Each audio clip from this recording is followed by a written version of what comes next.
함께 기도하겠습니다. 아버지 하나님 감사합니다. 우리에게 생명이 되시고 우리에게 영원한 약속이 되셔서 우리 안에 그 약속의 생명의 말씀을 넣어주시고자 갖게 해주시고자 성령을 보내주시어서 하나님의 영으로 우리의 육의 생각과 삶이 다 끝나버리고 이제 하나님의 영으로 다시 살아가는 하나님의 거룩한 나라의 백성들로 삼아 내셨사오니 저희들을 통하여 우리 하나님께서 기뻐하시며 영광 받으시는 줄로 믿습니다. 하나님의 말씀을 듣고자 하나님의 말씀 앞에 앉아 있으며 당신의 영을 사모하는 모든 종들을 위해 하늘에서 약속하신 영광의 말씀이 그들에게 영광의 복음으로 들려지게 하여 주시옵소서. 예수님의 이름으로 기도드립니다. 아멘. 자, 하나님의 말씀 같이 나눕니다. 오늘은 누가복음 7장 39절 한 절입니다. 누가복음 7장 39절입니다. 함께 읽겠습니다.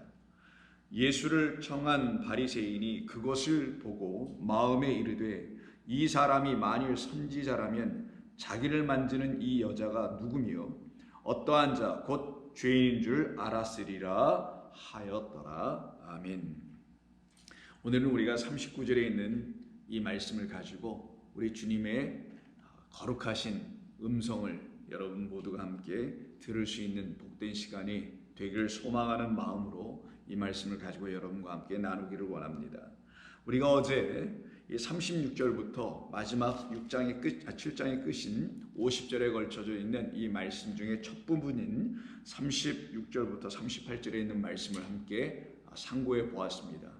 그 상고한 과정에서 우리가 알게 되고 깨닫게 됐던 것은 예수님을 자기의 집으로 초대한 실제적인 사람은 시몬이라는 한 바리새인이었음에도 불구하고 예수님께서 정말 초대받아 가서 머무시게 된 예수님의 집은 그 사람의 집이 아니라 그 시몬인 바리새인이 초대하지도 않고 생각지도 않았던 그 동네에서 죄인의 딱지를 가지고 살아가고 있었던 한 여자가 오히려 예수님께서 거하신 집, 초대받아 들어가신 집, 그래서 예수님께서 그 안에서 먹고 마심의 즐거움을 누리실 수 있는 집은 바리새인이라는 그 시몬의 집이 아니라 바로 이름도 없지만 결국 죄인이란 이름을 가지고 살아가고 있는 한 여자의 그 집, 그러니까 여자의 집은 아니고 여자라는 그 사람 자체가 예수님이 거하실 당신의 처소이기에 그 영혼 안으로 그 집으로 당신의 집으로 삼으셔서 들어가셨음을, 그래서 정작 예수님을 초대한 사람은 바로 바리새인이 아니라 이 여자였다는 사실을 우리는 어제 이 말씀을 나누면서 깨달아 알게 되었던 것이죠. 그러니 이 말씀을 통해서 우리도 함께 더불어 깨달아 알게 되었더라면 우리가 바로 이 바리새인과 같아서는 아니 되고 이 죄인인 여자와 같아야 된다는 사실을 우리는 분명히 알게 되는 것 아니겠습니까?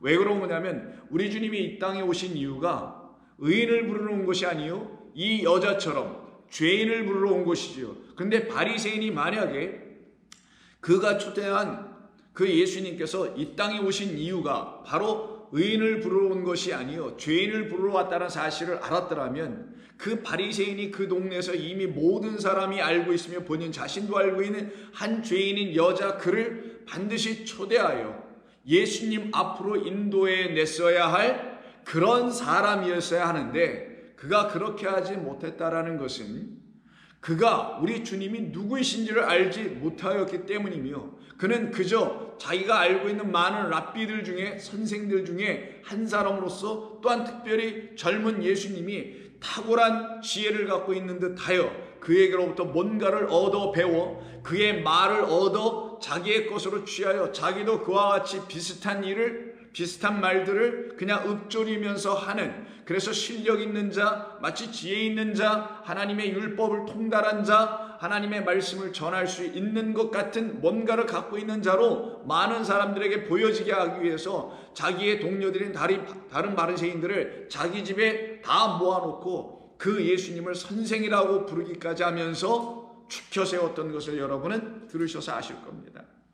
그렇다면 이 사람 바리새인은 정작 그와 같은 예수님이 누구신지를 알지도 못하면서 예수님을 자기 집에 초대한 것 그 이상을 한 것이 아무것도 없는 사람이었죠. 자기 과시, 자기가 그 예수님을 통하여 뭔가 그냥 얻어서, 그것이 바로 지식인데, 율법에 대한 그냥 지식인데, 그거에 대한 새로운 어떤 해석인데, 그런 것 정도나 얻어볼까요? 예수님을 만나고 예수님을 초대한 사람이었기 때문에 예수님이 이 땅에 오시게 된 그 뜻과는 아무런 관계가 없는 것을 추구하는 그런 바리새인이었다는 사실을 우리는 능히 알게 되었던 것입니다. 그러면 우리는 이 바리새인과 같아서는 아니 되죠. 바로 죄인을 불러오시고 죄인을 찾으러 오신 이 여자, 그래서 죄인을 만나시기 위해서 그 결국은 이 바리새인의 집에 스스로 찾아 들어온 예수님을 만나러 왔던 그 여자와 같이 우리 또한 그와 같은 사람들로 서 있어야만이 우리 주님께서 바로 그 여자를 당신이 거할 영원한 집이요 처소요 하나님의 거룩한 말씀의 성령에 전이되어 있는 하나님의 집이라는 사실을 우리 주님께서 인정해 주시는 놀라운 은총을 우리도 더불어 이 여자와 함께 입을 수가 있게 되는 것 아니겠습니까? 그래서 예수님께서 일찍이 죄인이며 또한 동시에 세리라면 다 죄인으로 취급받고 있었던 당시 시대에서 살고 있었던 한 세리며 죄인이었던 레이라는 사람이 세간에서 앉아서 세무의 일을 보고 있을 때 예수님께서 그에게 찾아가셔서 내가 너를 부르러 왔다는 것을 분명히 알려주시려고 그 세리인 레위에게 나를 따르라. 너는 나를 따라야만 나라는 진리, 생명의 아들, 약속의 후손으로 온, 그래서 말씀을 다 완전케 하고 온전케 하여 율법이 요구한 모든 것을 하나님의 사랑인 곧 나라는 그리스도로 말미암아 완전하게 이루게 할 그 나를 따르지 않으면 너는 결단코 너에게 있는 모든 죄가 탕감되지도 용서받지도 사함받지도 떠나가지도 아니하게 될 것이니 너는 나를 따르라 라고 하시는 말씀으로 그를 불러내시게 되죠. 그 말의 뜻을 깨달아 알게 되었던 레이는 자기의 모든 일을 집어던지고 그리고는 예수님을 따라 나서게 됩니다. 그리고는 자기를 불러주신 예수님이 너무 감사하고 기뻐 그의 친구들과 동료들을 불러 큰 잔치와 연회를 열게 되는 이야기가 같은 누가복음 5장 29절 이하에 쭉 나와 있던 것을 우리가 전에 한번 말씀을 나눴었죠. 그 본문을 읽어보면 다음과 같은 말씀이 있습니다. 레위가 예수를 위하여 자기 집에서 큰 잔치를 하니 세리와 다른 사람이 많이 함께 앉아 있는지라. 바리새인과 그들의 서기관들이 그 제자들을 비방하여 이르기를 너희가 어찌하여 세리와 죄인과 함께 먹고 마시느냐. 여기서는 좀 오늘 본문과는 역전된 상황이 보여지죠. 오늘 본문에서는 바리새인 중에 한 사람이 시몬이 예수님을 초대한 일이었고요. 거기에 초대받지 않은 자 바로 죄인인 한 여자가 거기 그 집에 들어와 있게 됐지 않습니까? 그와 아주 완전히 반대되는 그림이 이 5장에 있는 레위 집에서의 있는 만찬의 이야기 속에서 나타납니다. 여기에서는 죄인이라고 칭함받고 있고 정죄당하고 있었던 그 세리였던 레위와 그와 같은 동료들이 많은 세리들이 예수님을 자기들의 집에 초대를 했단 말이에요. 근데 거기에 누가 찾아왔냐면은 바로 바리새인들과 서기관들이 찾아 들어왔다라는 거예요. 오늘의 본문과 완전히 역전되죠. 그러면 이 5장에서는 이미 어떤 말씀을 한 것입니까? 바로 이와 같은 죄인들을 찾아오셨던 우리 주님을 영접한 이 세리라는 레위, 이 레위라는 세리인 죄인들은 이렇게 예수님을 온전히 영접하게 되었으나 그렇지 아니한 사람들은 여전히 예수님을 영접하지 못하는 사람들로 남아있는 자들을 놓고 서기관과 바리새인들이라고 하는 것이죠. 그때 그와 같은 말을 계속 말하고 있었던 그 바리새인들과 서기관들을 향하여 우리 주님이 31절에서 다음과 같이 대답하여 말씀해 주십니다. 건강한 자에게는 의사가 쓸데없고 병든 자에게나 쓸데있나니. 이거는 비유죠. 그러나 이 비유를 통하여 깨달아 알게 해주려고 하는 진리가 있는데 그것이 바로 32절입니다. 바로 내가 의인을 불러온 것이 아니요 스스로 자기가 건강하다고 생각하고 스스로 자기가 귀머거리가 아니라고 생각하고 스스로 자기가 절름발이가 아니라고 생각하고 스스로 자기가 눈먼 자라는 것을 인정하지 아니하는 자, 그걸 알지 못하는 자, 그래서 스스로 의인이라고 하는 자들을 내가 부르는 것이 아니요 나는 눈 멀고 귀 먹고 마음이 우둔한 자요 그리고 절름발이요 문둥병에 걸려서 결국은 사망에 이른 자입니다라는 걸 인정하고 시인하게 된 바로 그와 같은 죄인들. 세상이 말하고 종교가 말하고 유대교가 가르치고 기독교가 가르치고 이슬람교가 가르치고 불교가 가르치는 이런 차원의 죄가 아니라 나는 눈먼 죄인이요 나는 귀가 먹은 그래서 죄인이요 나는 마음이 완악한 완고한 그래서 우둔한 그런 차원의 죄인. 이게 다 죄란 말이에요. 이 죄로 말미암아 내가 결국은 하나님이라는 생명을 바라보지 못하고 내가 갖고 있는 것 우둔함과 어리석음과 눈먼 자 맹인과 그리고 귀머거리 된 소경이 된 그런 등등의 차원으로 말미암아 결국 사망으로 나를 끌고 가고 있는 나라는 사실을 드디어 그리스도라는 진리를 통하여 생명의 말씀이라는 아들을 통하여 바라보고 알게 되니 내가 죄인이었구나. 나는 바로 그런 죄인이었구나. 세상과 교회와 성당과 무슨 신전과 사원과 이런 등등에서 말하는 죄가 아니라 그런 죄로 내가 죄인을 정죄로 받을 것이 아니라 오직 우리 하나님께서 성경을 통하여 율법과 선지자들을 통하여 말씀해 놓으신 차원의 죄. 여호와 하나님을 알지 못하여 그를 인정하지 못하고 그를 신뢰하지 못하고 그의 말씀이 나를 살려낸다는 사실을 믿지 못하여 여호와 하나님을 신뢰하지 믿지 의뢰하지 아니하는 그런 나, 여호와를 구하고 찾지 못했던 나, 생명의 말씀에 약속의 말씀을 내 안에 주셔서 나를 온전케 하실 것이라는 걸 믿지 않고 겉에 있는 율법이라는 말씀이라는 성경의 문자를 들고 하나님을 믿어보려고 했던 나, 그렇게 믿고 있었던 나, 그걸 죄인이라고 하고 그걸 육신의 생각에 여전히 머물러 있는 나라는 인간의 생각에 여전히 붙잡혀 있는 영혼이라고 하는 거예요.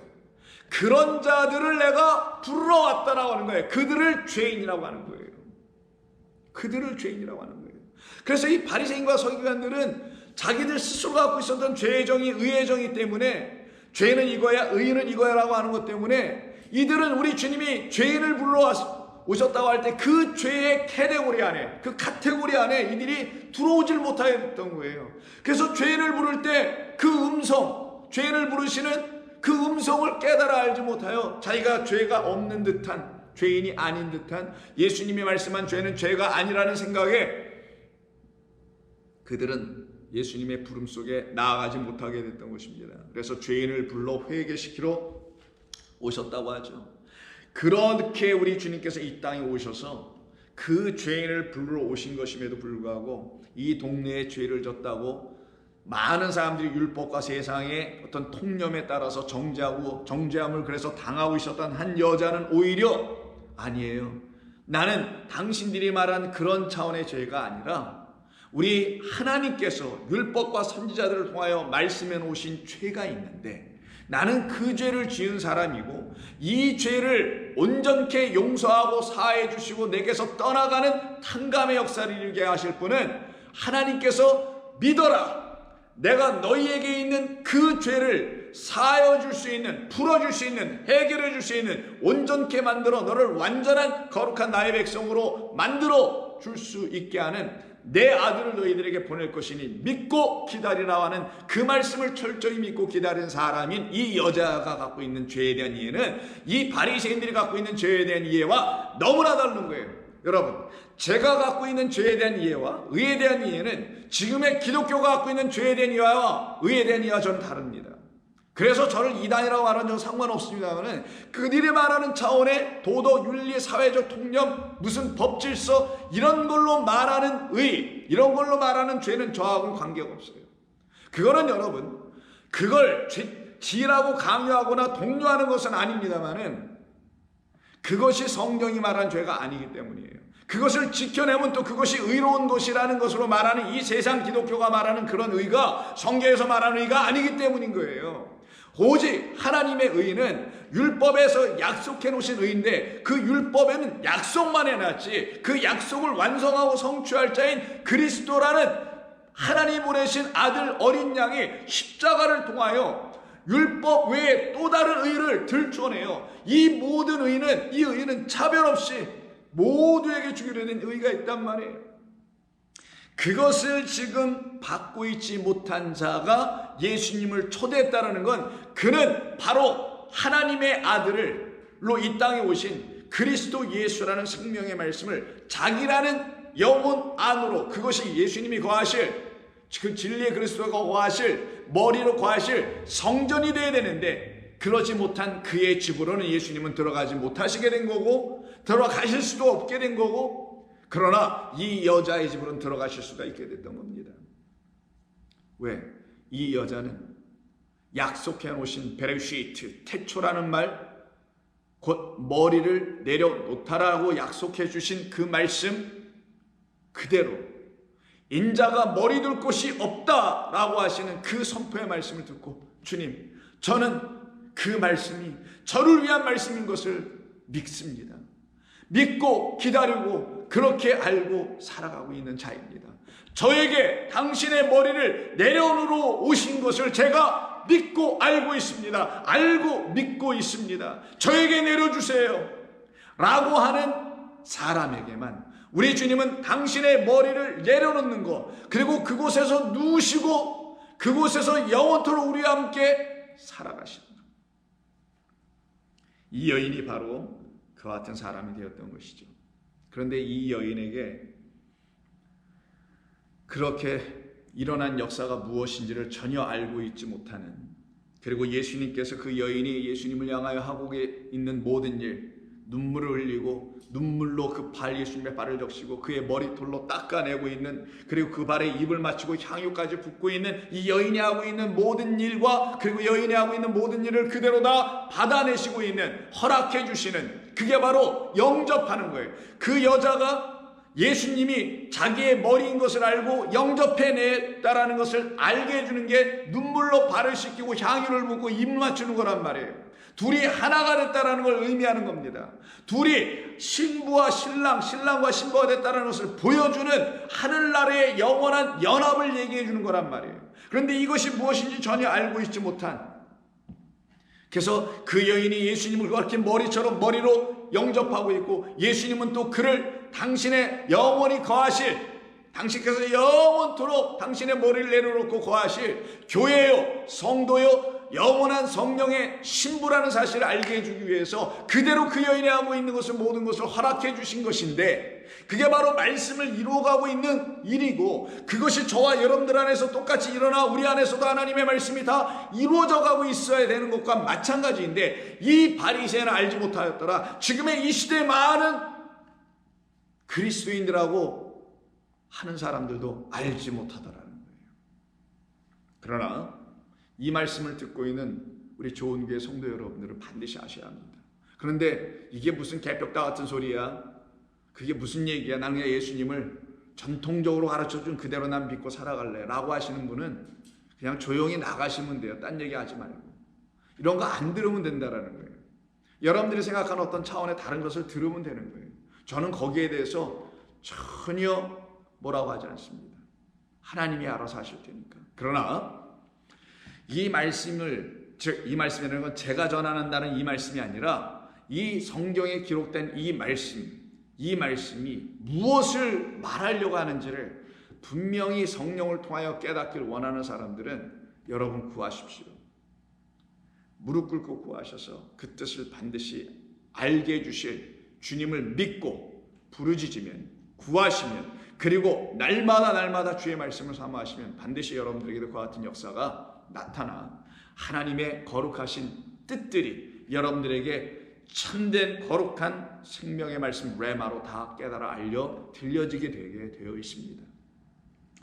이와 같은 상황을 전혀 알아채고 있지 못한, 그래서 겉으로 자기의 집에나 초대하고 있고 과신하려고 하고 있었던 이 바리새인과는 달리 자기에게는 그런 집도 없고 오직 자기가 집이며 자기 안에 거하셔야 될 그 머리로 오신 그리스도 예수님을 영접하고 있으며 감사하고 있으며, 그 약속이 바로 지금 이 순간에 그리스도 예수님을 통하여 자기에게 다 이루어지고 있어. 그래서 감사하며 기뻐하고 있는 이 여인이 하고 있는 것을 전혀 알고 있지 못한 이 바리새인 시몬이 오늘 본문 39절에서 다음과 같이 이야기를 합니다. 예수를 총한 바리새인이 그것을 보고 마음에 이르되, 이때 마음에 이른다라는 말은 의역이고요, 자기 자신에게 말하다예요. 본래가 그러니까 자기 자신에게 말한다라는 말은 우리말로는 좀 마음에 이르었다, 그러니까 독백과 같은 것이죠. 혼자 말을 뭐 소리로 들려지게 하는 건 아니고 혼자 마음속에서 생각 속에서 말하고 있다라는 것을 의미하죠. 그게 이제 우리말로는 좀 마음에 스스로 말한다 이렇게 말한 거예요. 이게 굉장히 위험한 거죠. 자기의 마음에 대하여 자기가 이야기하고 있는 거예요. 자기의 마음 안에 있는 자기라는 주인과 자기가 함께 대화하고 있다는 거예요.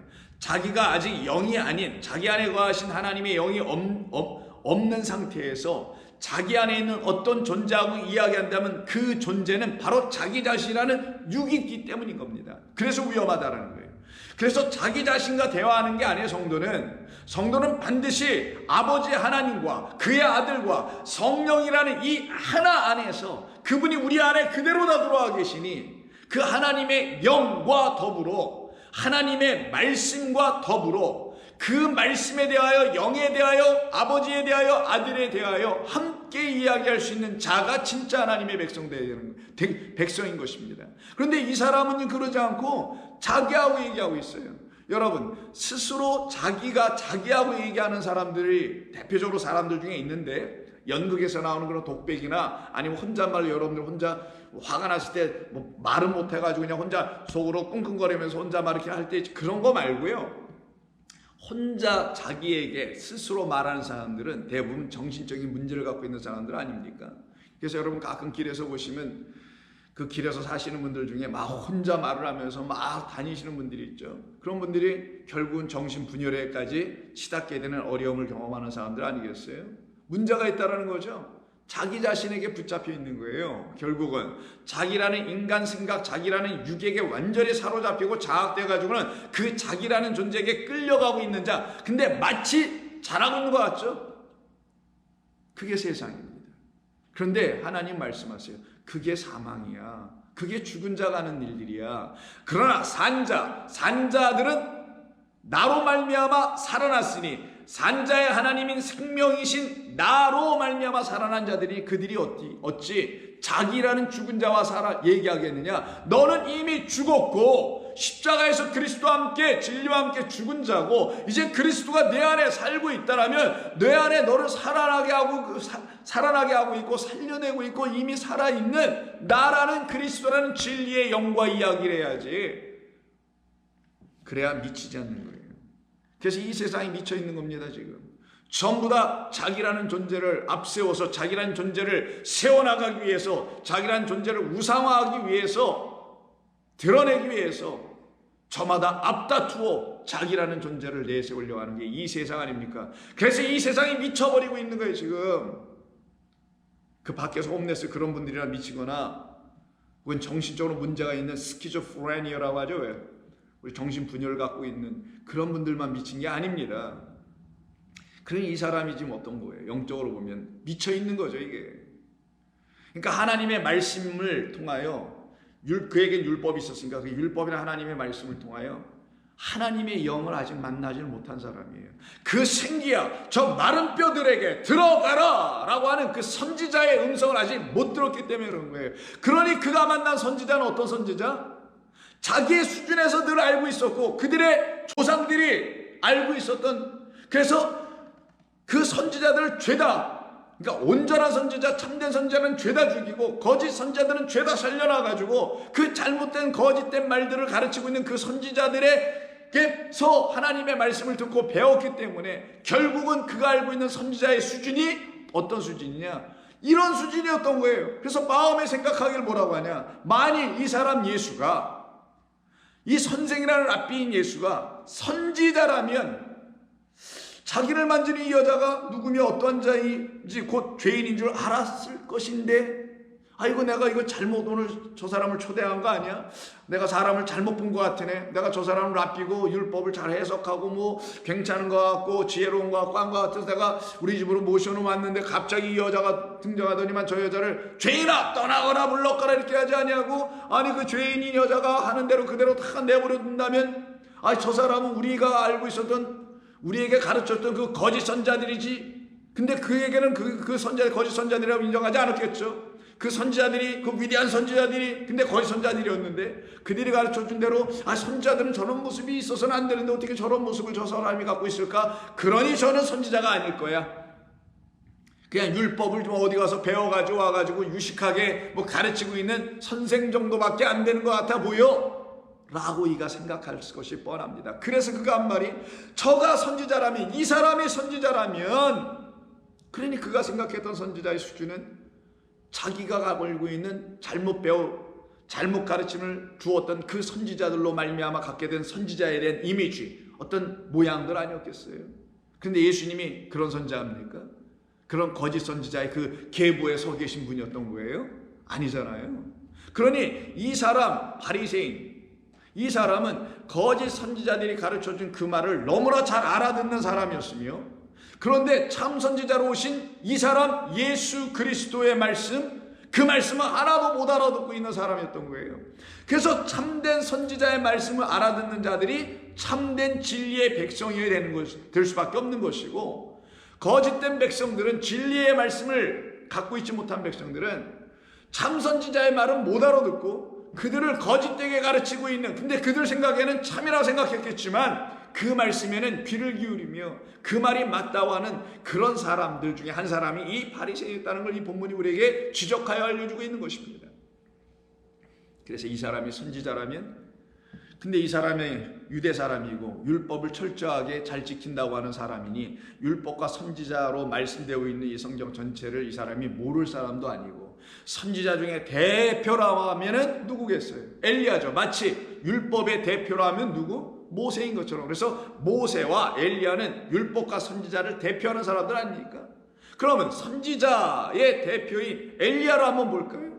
이 예수님을 찾아와서 이 여인이 지금 예수님을 만지고 막 그러죠. 근데 죄인이 어떻게 만지는 거야?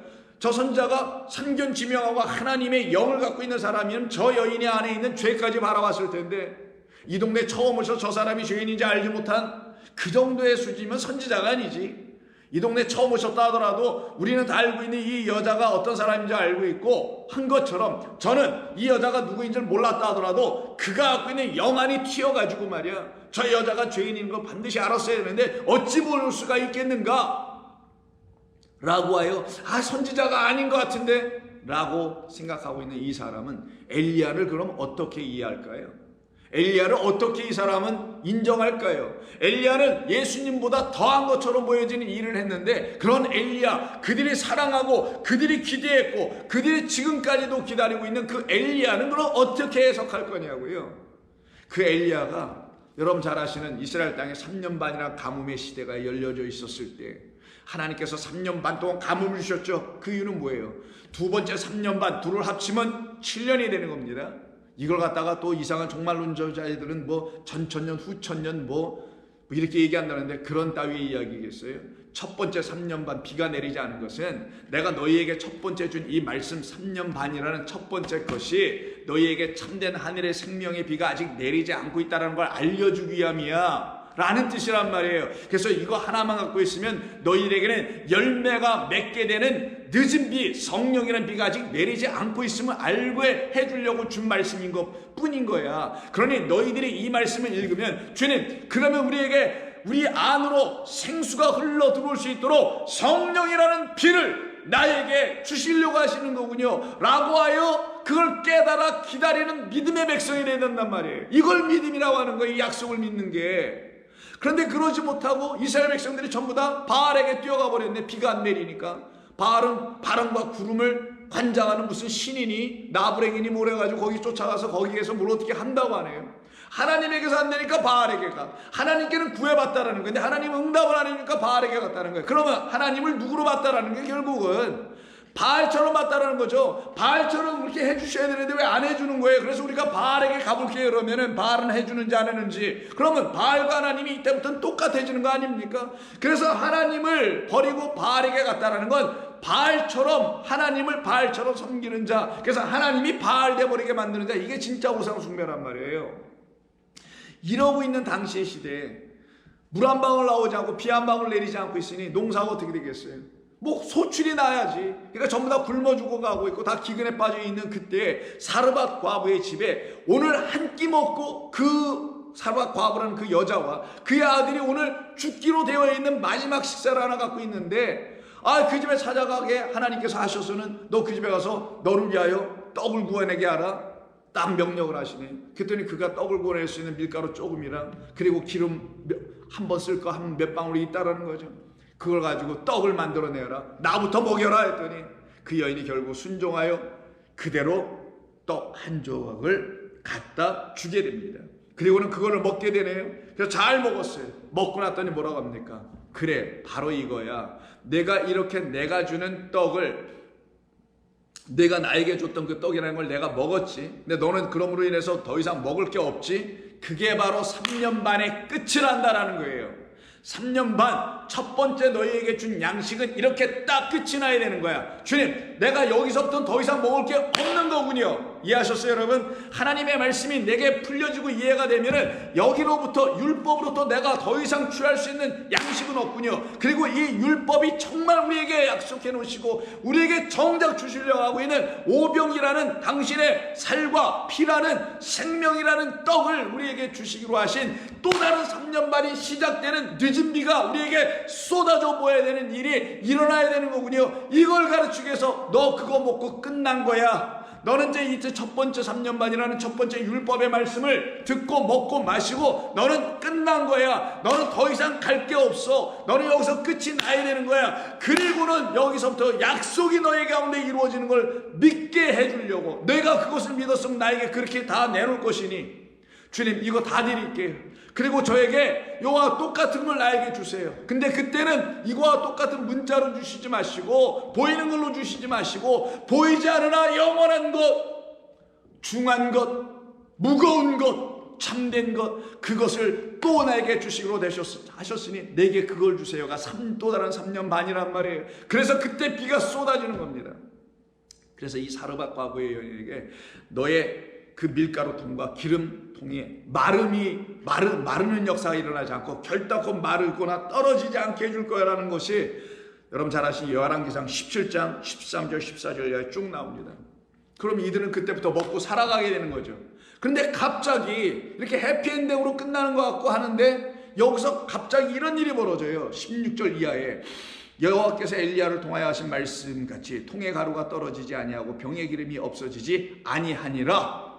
자, 율법이 그에게 떠나지 않게 해준다는 거예요. 뭐가 이루어질 때까지. 이 율법이 요구하는 죄와 그리고 사망의 법이 너에게서 완전히 진리와 생명과 성령의 법으로 말미암아 온전케 될 때까지 떨어지지 않게 해주겠다는 거예요.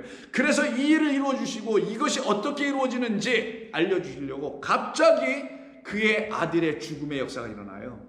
사르밧 과부의 아들이 갑자기 죽어요. 17절. 2일 후에 그 집 주인이 되는 여인의 아들이 병들어 증세가 심히 위중하다 하여 숨이 끊어져 버린지라.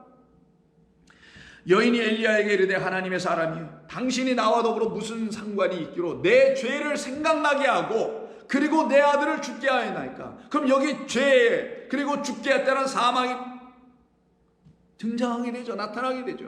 이걸 긋고 죄와 사망이라고 하는 거예요. 율법 없이는 죄가 죄되지 못하느니라는 말씀을 가르쳐 주는 거죠. 그 죄로 말미암아, 즉 첫 번째 3년 반만 계속 갖고 있으면 그게 죄요. 그게 사망으로 가는 거예요. 그런데 그 첫 번째 3년 반이 완전히 딱 끊어지는 것, 그래서 그 떡과 그 기름이 거기서 완전히 떠나버리고 새 떡과 새 기름인 그리스도라는 떡과 성령이라는 기름이 우리 가운데 다시 들어와야 한다는 사실을 알려주려고, 누구에게? 이렇게 죄로 인하여 죽어있는 우리라는 존재들에게 들어와야 한다는 걸 알려주려고 이 아들의 죽음의 역사에서 나타나는 거란 말이에요. 그러면 그때 그 아들이 여기서 다시 살아난다면 그에게는 말 그대로 그 첫 번째 떡과 기름은 끝나고 새 떡과 새 기름이 그에게 들어올 거 아니겠냐고요. 이걸 새 언약이라고 하는 거예요. 그래서 보십시오. 이 여자가 하소연하듯이 마치 당신 때문에 라고 하는 듯이 이 아들이 죽게 되었다라고 얘기하니 엘리야가 그에게 그의 아들을 달라고 합니다. 그리고 그를 그 여인의 품에서 받아 안고 자기가 거처하는 다락에 올라가서 자기 침상에 누이고 그리고 여호와께 부르짖어 내 하나님 여호와여, 주께서 또 내가 우거하는 집 과부에게 재앙을 내리사 그의 아들이 죽게 하셨나이까 하고 그 아이 위에 몸을 3번 펴서 엎드리고 여호와께 부르짖어 이르기를 내 하나님 여호와여, 보시옵소서. 원하건대 이 아이의 혼으로 그의 몸에 다시 돌아오게 하옵소서 하고 3번 몸을 그 아이에게 덮어버립니다. 펴서 엎드리게 됩니다.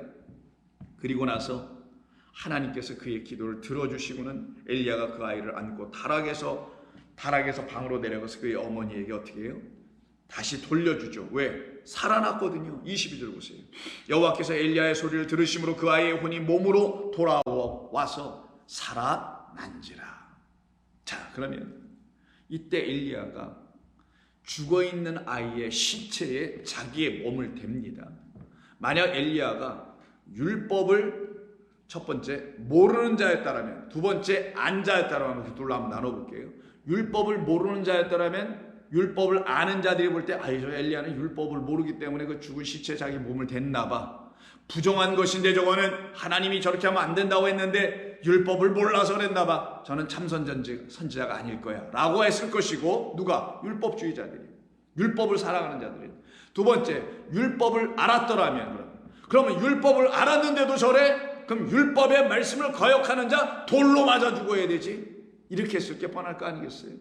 근데 엘리야는 그 두 가지 모든 것과는 관계없이 율법을 모르는 자도 아니요, 그렇다고 율법을 알았다고 한다, 알았던 그 엘리야는 그 당시에 당대의 사람들이 알고 있는 그 수준의 율법으로, 그들이 알고 있는 그 수준으로 율법을 알고 있는 사람도 아니었기에, 그래서 율법을 모르는 자가 아니요, 그러나 오히려 율법을 명확하게 그 뜻으로 깨달아 알고 있는 자, 율법은 뭐냐? 너 죄인이요 너에게 사망이 있느니라 라는 걸 가르치는 게 율법이에요. 그것으로 3년 반이 끝나버리고 이제는 그 죽어있는 자를 살려내기 위해서 우리에게 3일의 역사, 그래서 거기서 또 3번이 나타나는 거예요. 3일의 역사가 나타나는 죽고 살아나 우리에게 찾아오시는 그리스도, 죽고 살아나 우리가 영접할 수 있도록 우리에게 성령에 되어 찾아오시는 이 3일길을 완전히 이루어내시는 하나님의 약속을 믿는 사람들에게는 이 율법의 본 뜻인 온전한 하나님의 뜻이 드러나게 될 거 아니에요. 그게 뭐예요? 살아나리라. 그럼 이 선지자는 율법에 근거해서 죽은 시체에 몸을 대거나 손을 만지거나 하면 안 되는 건데, 이 사람이 됐단 말이에요, 엘리야가. 근데 엘리야를 누구라고 불러요? 당대 최고의, 역사 속에서도 최고의, 이스라엘 종교와 전통 속에서 최고의 선지자로 이들이 인정을 했단 말이에요. 그러면 오늘 본문에서 이 사람 바리새인이라는 시몬은 이 예수님을 놓고 뭐라고 했다고요? 이 사람이 선지자였더라면 저 여자 죄인이 자기를 만지는 것, 그건 뭐예요? 둘이 하나로 엘리야가 그 죽은 몸에 합치는 것처럼 이 여인은 자기가 죄인인 걸 알고 사망을 갖고 있다는 걸 알고 첫 번째 3년 반만으로 살아가고 있었던 나였으나 약속의 또 다른 3년 반이 내게 찾아온다는 사실을 믿고 있었던 그 여인은 드디어 당신 오셨군요. 당신 나에게 오셨군요. 늦은 비로 새 생명으로 생수의 강으로 그리고 나에게 성령으로 오신 분이군요. 당신이 나의 신랑이군요. 그래서 요한계시록 21장 22장 끝처럼 못 보고 있습니까? 성령과 신부가 둘이 하나가 되어 있는 모습이 나타나지 않습니까? 그렇게 당신은 내게 찾아오셨군요 라고 하여 둘이 한 몸을 이루게 되는 것, 이게 아버지의 뜻 아니냐고요. 창세기 2장에 있는 것처럼 그런 역사가 여기서 일어나고 있는 그때 이 여인이 예수님을 손을 대네, 만짐을 허락해 주시네. 마치 엘리야가 그 몸을 합치는 것처럼 예수님께서 이 여인이라는 죄인을 합쳐 당신의 영이 그 안으로 들어가게 하여 그 여인을 살아나게 하는 것, 이거를 구원이라고 하는 거예요. 그래서 오늘 본문의 마지막 50절, 이 전체 본문의 끝에 있는 50절에서 여인이요 여자요 내 믿음이, 너의 그 믿음이 너를 구원하였느니라. 구원은 살아나는 거란 말이에요. 구원은 무슨 어디 천국 가고 영생 얻는 그런 결과물이 아니라, 구원은 1차적으로 나의 영혼이 하나님의 영으로, 그리스도의 영으로, 그리스도는 진리의 말씀으로 살아나는 거예요. 그때 우리가 갈 곳이 어딘지를 분명히 아는 거예요. 이 땅이 아니요 아버지라는 사실을 알게 되는 거예요. 여기가 본향이 아니라 저기가 본향인 걸 알게 되는 거예요. 그래서 이 사람은 지금 그와 같은 것을 모르고 있었던 사람이죠. 그러니 어떻게 합니까? 이런 바리새인과 서기관들은 전부 다 동일하게 그런 자기들의 잘못된 이해, 그게 결국은 오해인데, 뭐에 대한 하나님의 말씀 율법에 대한 오해 때문에 죽은 자를 만나지 않고 가는 자들이었죠. 떠나버린 자들이죠. 죄인을 영접해야 될 자들이 죄인을 버리고 자기들이 만들어낸 그 의인의 회중에 스스로 들어가고 그 안에만 거하려고 하는 사람들 아니었습니까? 그래서 여러분 잘 아시는 같은 누가복음 10장에 한 율법 교사가 등장해서 예수님에게 묻죠. 25절입니다. 선생님, 내가 무엇을 하여야 영생을 유산으로 받을 수 있습니까? 물려받을 수 있습니까? 약속한 그대로 내가 받을 수 있습니까? 물어본 거예요. 근데 우리 본문이 어디일까 했지만 예수께서 율법에 무엇이라 기록되어 있으면 어떻게 하라고 해야 되냐? 내 마음을 다하고 목숨을 다하여 힘을 다하여 뜻을 다하여 너의 하나님을 사랑하라고 했습니다. 그래? 그럼 너는 그런 사랑을 하기 위해서 그 사랑을 한번 받아봤느냐? 라고 예수님이 물어보시려고 막 하셨을 겁니다. 그러나 저 같은 물어봤을 텐데 예수님이 그렇게 하지 아니하시고 이 말씀에 담아놓은 본래의 뜻, 너희들은 그 하나님을 그렇게 그냥 열심으로 사랑해야 한다고, 이웃을 내 몸처럼 사랑해야 된다고 그렇게 너희들 배웠지. 근데 너희들이 하나 미스한 게 있다. 너라는 이웃을, 너 죽어가고 있는 이웃, 강도 만난 이웃, 피를 철철 흘리고 있는 이웃, 하나님의 긍휼이 아직 뭔지도 모르고 죽어가고 있는 그런 너를 진짜 살려내기 위해서 이웃으로 삼아, 적으로 삼고 원수로 삼는 게 아니라 이웃으로 삼아 너를 살려내러 보내심을 받은 여호와 하나님의 이름으로 오신 그리스도 나는 만나봤느냐? 그러면 내가 그를 사랑할 게 먼저냐? 그가 너를 사랑해주고 있다는 사실을 아는 게 먼저냐? 어떤 것을 먼저 알아야 되는 게 먼저냐? 하나님이 너를 진정으로 뜻을 다하여 마음을 다하여 정성을 다하여 몸을 다하여 너를 사랑하고 있다는 사실을, 사랑하고 계시다는 사실을 너희가 모르는 이상 너는 누구를 사랑하겠느냐? 엉뚱한 하나님, 엉뚱한 너의 주변의 사람들이라는 이웃들이나 사랑하지 않겠느냐? 나라는 그 진짜 너희들을 살려내러 온 그 이웃은 사랑해내지 못하고. 그래서 오늘 본문에서 여러분 잘 아시는 이 바리새인에게 탕감의 비유를 말씀하시면서 사랑함을 많이 받은 자가 더 탕감을 받게 된 거고, 탕감을 많이 받은 자가 사랑을 더 하게 될 것 아니냐라는 말씀이 나오는 거예요. 그러면 이 사람은, 이 율법교사는 하나님을 열심으로 사랑한다고 해요. 그럼 이 사람에게 어떤 일이 벌어져야 되는 거예요? 이미 있어야 되는 거예요? 많이 탕감함을 받은 적이 있어야 돼요. 탕감은 사함을 받는 거, 사함을 얻는 건 풀려지는 거, 해방되는 거, 자유케 되는 거, 내게 있는 짐이라는 빚이 완전히 청산되는 거 아니겠냐고요. 그렇다면 이 사람에게도 그런 일이 있었어야 되죠. 그럼 이 사람은 율법에 무엇이라고 말했느냐라고 하는 예수님의 질문에 대하여, 내 율법은 첫 번째 3년 반으로 이런 것이었으나 저는 여기서 완전히 풀려졌습니다. 왜? 어떻게 해요? 그 하나님이 나를 먼저 사랑해 주셨기 때문에요. 이거를 첫사랑이라고 하는 거예요. 첫사랑. 지금 교회에서들 말하는 첫사랑은 전부 다 하나님을 만났던 첫 경험, 하나님 나를 얼마나 어떻게 해주셨니, 나를 구원해 주셨니, 나에게 은혜 주셨니, 이 첫 경험들을 사랑이라고 자꾸 말하는 것 같은데 좋습니다. 그래서 주 너희 하나님을 사랑하고 또한 네 이웃을 내 자신과 같이 사랑하라 하였나이다. 예수께서 말씀하신, 그래 내 대답이 오라. 그럼 너 그렇게 사랑하려면 어떻게 되는지 아니? 그가 너를 먼저 사랑하여 너에게 있는 모든 죄를 용서, 탕감, 떠나게 함의 역사를 내가 경험했다면, 너는 율법이 이렇게 했습니다, 율법이 이걸 말했습니다라는 그 말로 끝날 게 아니라, 율법을 나에게 주신 것은 나를 사랑하신다는 약속을 주신 것이었고, 그 약속은 바로 당신이라는 내 앞에 서 계신, 이렇게 나에게 물으시고 계시고 나에게 이런 비유를 가르쳐 주시는 당신이 이 사랑을 온전케 이루시려고 이 땅에 오신 분인 걸 내가 이제 알겠습니다. 그러니 나를 사랑해 주신 당신을 내가 어떻게 사랑하지 아니할 수 있습니까? 당신의 사랑으로 내게 있는 모든 죄와 허물이 끝이 나고 사망의 몸에서 내가 벗어나서 그 죽은 아들이, 사르밧의 아들이 살아나는 것처럼 나도 살아나게 되고, 그 살아난 영혼들은 전부 다 그 약속의 말씀인 그리스도를 기다리며 눈물로 그를 영접하고 맞이할 것인데, 내가 어찌 그렇게 아니할 수 있겠습니다라고 반드시 대답해야 하는 것이 맞는데, 이 사람 여기서 한 발 이상하게 더 나가서는 29절에서 그 사람이 자기를 옳게 보이려고 예수께 여짜오되, 그러면 내 이웃은 누구입니까? 갑자기 이걸 물어봐요.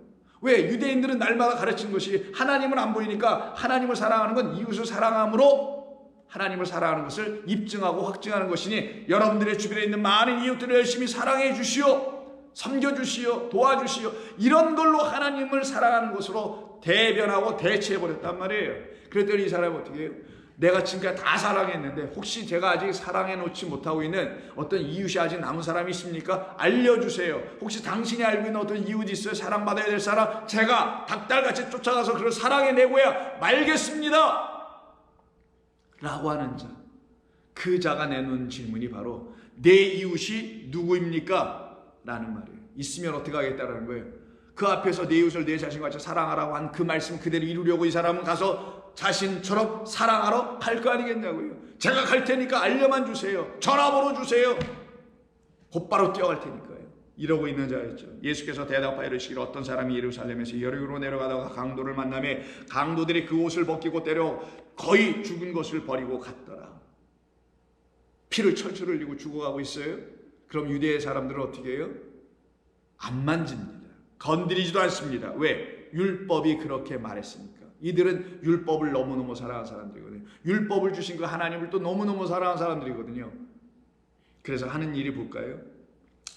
마침 한 제사장이 그 길로 내려가다가 그를 보고 피하고 지나가고, 또 이와 같이 한 레위인도 그곳에 이르러 그를 보고 피하여 지나가되, 어떤 사마리아인은 여행 중에서 그곳을 지나가 그를 보고 불쌍히 여겨 가까이 가서 기름과 포도주를 그 상추에 붓고 싸매매 자기 짐승에 태워 주막으로 데리고 가서 돌보아 주니라. 그럼 이 사마리아인이 오늘 본문에서 등장하는 누구? 이 여인이 만나려고 했던, 그 여인이 자기라는 영혼의 집안으로 초대하려고 했던, 그래서 초대가 되어 머리로 그 영혼 안으로, 그 여자 안으로, 죄인 안으로 들어오시게 됐던 그리스도 예수, 진짜 참된 선지자의 옷이다.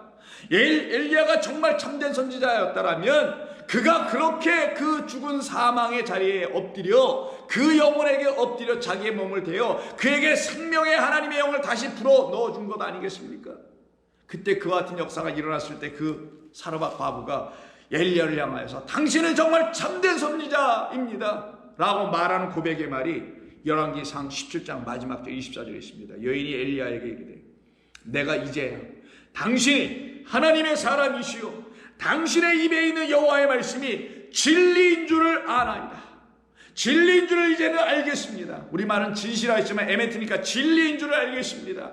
참되고 거룩한 신실한 당신의 말씀, 끊임없이 나를 향하여 긍휼을 베푸심을 멈추시지 아니한 그런 온전하시고 완전하신 하나님인 것을 내가 이제는 알겠습니다. 이분으로 그런 참 선지자로 오신 분이 누구예요? 그리스도 예수. 그래서 그리스도 예수는 어떻게 해요? 죽은 자를 만지시는 분, 죄로 인하여 죽어있는 우리의 영혼을 만지시는 분, 생명 없어서 죽어있는 우리들을 만지셔야만이 우리가 살아난단 말이에요. 소녀야 일어나라. 죽은 청년에게도, 장사 지나가고 있는 그 죽은 청년에게도 일어나라. 나사로에게도 일어나와라. 여러분과 저에게도 마찬가지입니다. 그러니 이 바리새인이 지금 오늘 본문 속에서 만나고 있는 예수님은 그에게 있어서 참된 선지자가 아직 안 돼 있는 거죠. 진리가 그에게 들려지지 않았기 때문에 참된 율법의 말씀이 참된 하나님의 말씀을 아직 안 들려졌기 때문에, 예수님 그것을 그에게 전해주신 것인데 그가 그걸 알아듣지 못하고 있기 때문에 예수님을 참된 선지자 엘리야와 같은 선지자로 바라보지 못하고 있었던 거예요. 35절 이튿날 그가 주막 주인에게 데나리온 2를 내어주며 이르기를 이 사람을 돌보아주라. 비용이 더 들면 내가 돌아올 때 갚으리라 하였으니 내 생각, 그래 율법 교사야, 너의 생각에는 이 세 사람 중에 누가 강도 만난 자의 이웃이 되겠느냐? 강도 만난 자, 죽어가고 있는 자예요. 그의 이웃은 뻔한 대답이죠. 누구라 할 수밖에 없겠어요.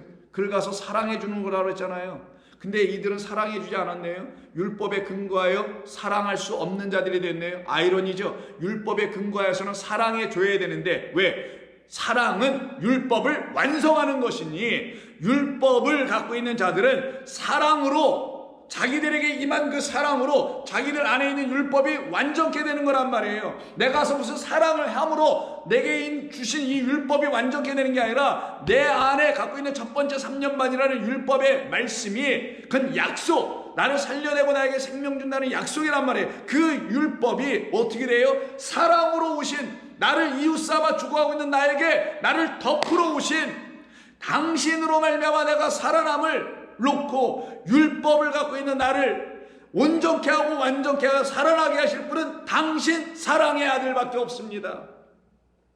이게 지금 예수님 물어본 진짜 질문이었던 거예요. 강도 만난 자 중에, 이 강도 만난 자, 이 세 사람 중에서 강도 만난 자에게는 누가 정말 이 사람에게 이웃이 되겠느냐?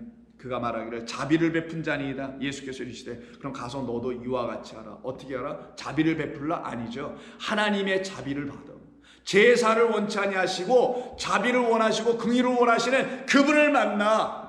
그분이 너에게 부어주신 긍휼을 그분이 지금 달라고 하시고 계시잖아. 너에게 부어준 그 자비를 제사로 드리는 게 아니라 그 자비인 나를 들고 오라고 하신 거 아니냐. 그 하나님의 말씀의 약속으로 온 나라는 진리의 성령이 너 안에 있으면 그걸 들고 나가야지. 그게 바로 또한 너라는 하나님이 기쁘시게 받으실 재물 아니더냐. 그러니 너는 어디 돌아다니면서 내가 사랑해낼 만한 어떤 이웃을 두 눈 시뻘겋게 붉게 뜨고 찾아내는 게 아니라 너를 불꽃 같은 눈동자로 바라보시며 너 같은 죄인을 이웃으로 찾아내신 여호와 하나님을 바라볼지어다. 그 역사가 일어나지 않으면 그냥 죽고 끝나는 거예요. 그게 바로 자비를 베푸시는 하나님을 만나는 그 일이 네가 해야 할 일이었다라는 것을 말씀한 겁니다. 그래서 누가복음 마지막 24장 끝부분인 44절에서 엠마오로 내려가던 두 제자, 결국 율법에 사로잡혀 어둠 속에서 여전히 있었던 자에게 주님 찾아오셔서 그들의 눈을 열어주니 그들이 드디어 예수님을 바라보고 그인 줄 딱 알아보게 되죠. 예수는 그들에게 눈이 밝아져 그인 줄 알아보더니 31절에서 뭐라 합니까? 예수는 그들에게 더 이상 보지 않아요. 육신의 예수, 십자가에서는 보이지 않고 그들에게 약속해 주신 그리스도라는 하나님의 영이 충만하게 들어와 버리네.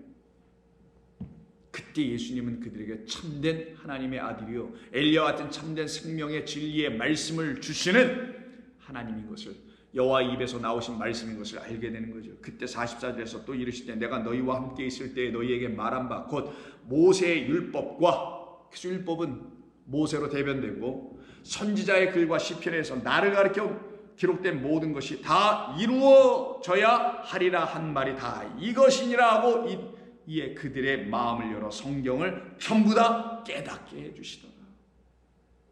그럼 참 선지자만이 일을 하실 수 있는 거죠. 거짓된 선지자들이 일을 할 수가 없게 되죠. 그래서 온전하고 참된 선지자만 이 일을 온전히 감당할 수 있음을 이들에게 말해주는. 그럼 참된 선지자가 하는 일, 마치 엘리야가 구약에서 그 죽어있는 아들에게 여호와의 영을 다시 넣어줘서 그 혼 안으로 생명의 영이 들어가게 하여 그가 살아나게 한 것처럼 죽어있는 3년 반으로 살아가고 있는 우리들에게 또 다른 3년 반인 약속 하나님의 성령이 그에게 들어가 우리에게 들어와 이 본문에서는 이 여자 죄인에게 들어와 살아나게 되는 역사를 믿고 기다린 모든 사람에게 다 이루어졌으니 그들 모두는 구원받은 것이죠. 살아난 것이죠. 그때 그들은 어떻게 합니까? 당신만이 참된 선지자입니다. 당신은 나에게 생명을 내 안에 주신 분이십니다. 내 안에 당신은 생명이신 머리를 내려놓으신 분이십니다. 당신이 나에게 생명으로 이 땅에 오셔서 십자가에서 그 머리를 나에게 내려놓아 주시고 부활하여 내 안에서 머리가 되어 세워지신 분이십니다. 그래서 당신은 교회의 머리인 나의 머리가 되셔서 나를 온전히 주 앞에 거룩한 제물로 세워주신, 그래서 내가 주 앞에 담대히 그 보좌로, 은혜의 보좌로 나아갈 수 있는 자가 되게 되었습니다 라는 고백들을 하게 되는 거죠. 그래서 요한복음 7장 37절 끝에 명절 끝날 곧 큰 날에 예수께서 서서 외쳐 이르시되 누구든지 목마르거든 내게로 나와서 마시라. 나를 믿는 자는 성경의 이름과 같이 그 배에서 생수의 강이 흘러나오리라. 생수의 강, 이상하죠? 생명을 주는 물이에요. 생명을 주는 물, 목마른 자들만 마시게 되는 그 물, 다른 세상의 그 어떤 것으로도 그 누구로부터도 해갈 받을 수 없어서 여전히 그가 오실 때까지는 기다릴 수밖에 없는 3년 반이 다 끝나야만이 내게 그가 오시게 되어 있으니 기다릴 수밖에 없는 약속을 그래서 믿고 있는, 그래서 참된 믿음의 백성들에게만 이 생수를 주시는 하나님의 영으로 이 땅에 오신 그리스도 예수를 영접하게 되는 것이요, 그때 그들 안에 정말 생수의 강이 흘러 넘치게 되는데, 이건 비유요. 강이 바짝바짝 말라가면 그건 다 죽어버리는 거잖아요. 그러니까 흘러 넘치게 해주시겠다는 거죠. 누구에게? 우리들 안에서, 우리 배 안에서, 우리의 심령 안에서. 이건 비유요. 이 말의 뜻이 뭐냐? 39절. 이는 이렇게 말씀하신 이 비유의 뜻은 그를 믿는 자들이 받게 될 무엇을 말씀하신 것이라? 무엇을 가르쳐 말씀하신 것이라? 믿는 자들에게 약속해 놓으신 이 말씀을 들고 믿는 자들에게 말씀해 놓으신 성령이라는 여호와의 영을 놓고 말씀하신 것이라. 그런 사르밧가브의 아들에게도 그 성령이 들어가고 그 성령을 우리에게 갖고 오신 우리 그리스도라는 참된 선자를 만난 모든 사람들에게 이와 같은 역사가 일어나게 되겠죠. 그런데 오늘 본문에서 이 사람은 뭐라고 해? 마음에 스스로 자기와 이야기, 영이 없는 육인 자기와 이야기, 죽어있는 자하고 이야기한 자기가 내놓는 말은 이 사람이 선지자라면이라는 말밖에 할 수 없었으나 그러나 그는 참된 선지자요, 누구를 찾아오신 이 바리새인과 같은 그런 죄인을 찾아오신. 그래서 그가 누구며 어떠한 자고 죄인인 줄 알았으리라 한 이 자신의 말에는, 이 바리새인 시몬의 말에는 결국 자기 자신이 누구인지를 알게 해주시는 말씀처럼 안 들리세요? 그 여인이 누구 죄인인 줄 알았더라면 이런 말을 하는 거잖아요. 근데 이 말에 담아놓은 실제적인 그 감추어져 있는 의미는 뭡니까?